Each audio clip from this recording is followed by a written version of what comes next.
coro del Teatro La Fenice intona l'inno di Mameli, i consiglieri riuniti in seduta straordinaria per celebrare il 150° anniversario dell'Unità d'Italia ascoltano in silenzio, poi l'applauso.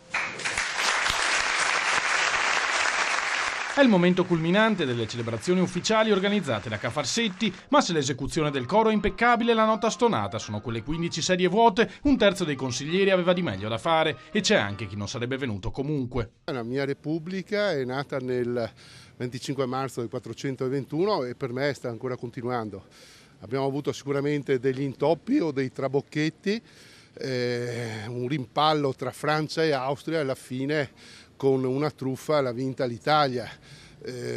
Stiamo aspettando che passi anche questo momento sicuramente cattivo. Una scelta sbagliata, secondo il sindaco Giorgio Orsoni, convinto che i movimenti secessionisti facciano un uso improprio dell'effigie marciana. Credo che l'unità d'Italia sia un valore importante per tutta la nazione, che debba essere riconosciuto da tutti, anche da coloro che giustamente rivendicano la peculiarità delle radici di ciascun posto, angolo d'Italia. Meglio che non parli di quella bandiera che la considera soltanto un logo, replica prontamente Giusto. Qui a Venezia di inni se ne sono suonati molti, da quello austriaco a quello francese, adesso quello italiano, ma l'unico nostro inno è l'inno di San Marco. Stiamo lottando pacificamente nella democrazia e nel rispetto di tutti. Oggi rispettiamo chi festeggia questa parentesi di 150 anni, chissà che poi mio figlio e i figli di mio figlio potranno ancora un'altra volta in piazza San Marco vedere magari anche a fianco la bandiera dell'Europa, perché no?